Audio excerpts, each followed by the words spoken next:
আছো তোমরা? আশা করি ভালো আছো, আমিও ভালো আছি। তো বন্ধুরা, আজকে একটা রেসিপি নিয়ে এসেছি, দই চিকেন কষা। তো দেখো কেমন হয়েছে, আর রেসিপিটা দেখিয়েছি, অবশ্যই তোমরা দেখে নিও বন্ধুরা। আর খুবই টেস্টি হয়েছে, আর দেখতেও অনেক সুন্দর হয়েছে, দেখতেই পারছো বন্ধুরা। আর welcome back to my channel Ranja short and ব্লগের পক্ষ থেকে সকল বন্ধুদের অনেক অনেক ভালোবাসা জানিয়ে আমার রেসিপিটা দেখাচ্ছি।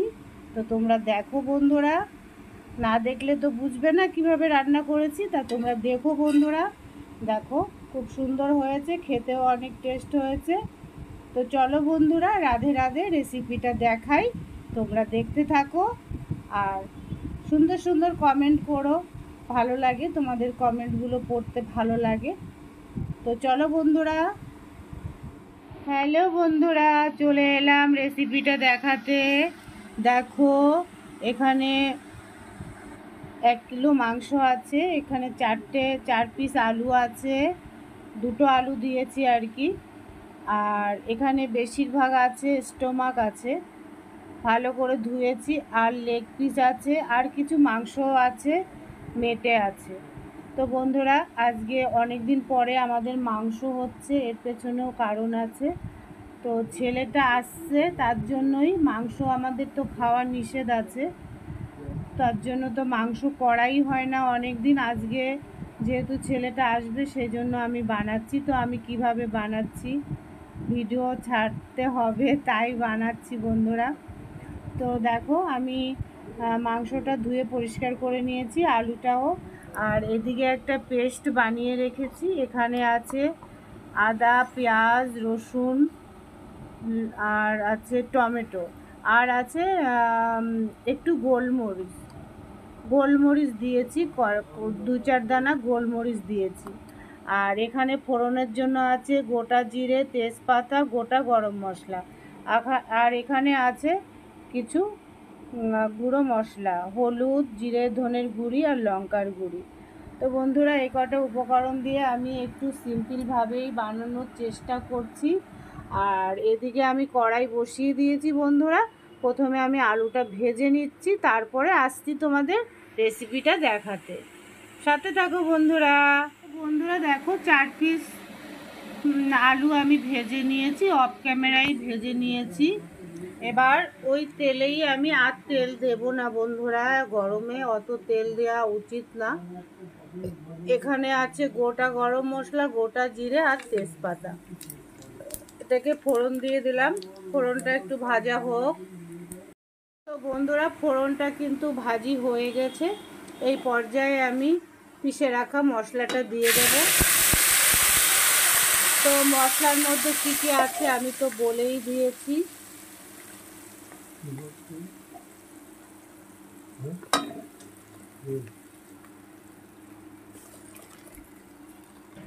তো এটাকে আমি একটু কষিয়ে নেব। আর কি দেব বন্ধুরা, দেখতে থাকো, এর মধ্যে কি অ্যাড করব, সঙ্গে থাকো, দেখতে থাকো। তো দেখো বন্ধুরা, 4-5 মিনিট আমি কষিয়েছি। এই পর্যায়ে আমি দিয়ে দেব গুঁড়ো মশলাগুলো, দিয়ে দেব, দিয়ে আরও একটু সুন্দর করে কষিয়ে নেব।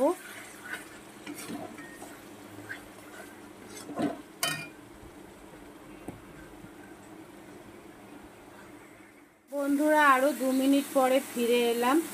এই পর্যায়ে আমি দিয়ে দেব পরিমাণ মতন লবণ, আর সামান্য একটু জল দিয়ে দেব।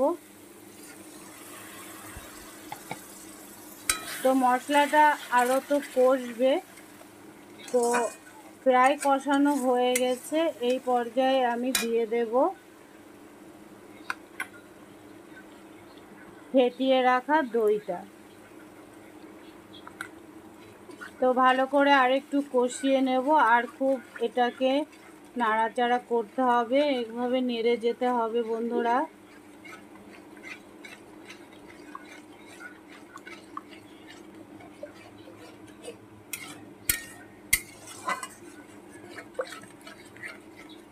তো ফিরে আসছি আরও 2-4 মিনিট পরে।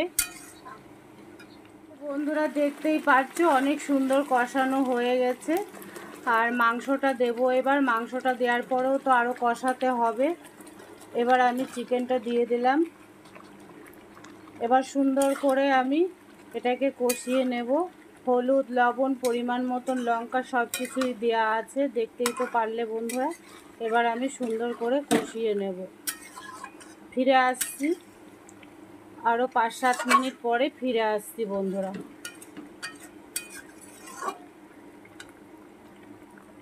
তো বন্ধুরা প্রায় 10 মিনিট পরে চলে এলাম।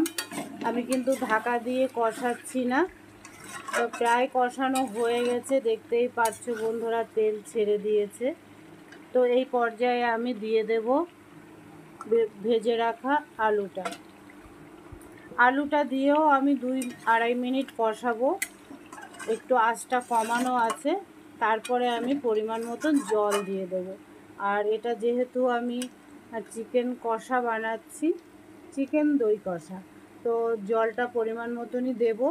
আর আমি কষাই বানাবো।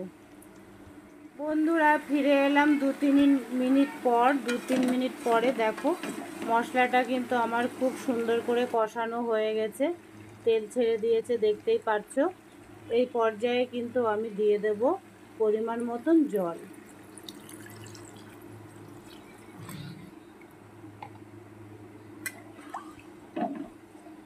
তো বন্ধুরা মাংসটা গলে যাওয়ার জন্য আমি কিছুক্ষণ ঢাকা দিয়ে রান্না করব এটাকে। তো এই পর্যায়ে আমি 2-4 মিনিট বা 5 মিনিটের জন্য আমি ঢাকা দিয়ে দেব।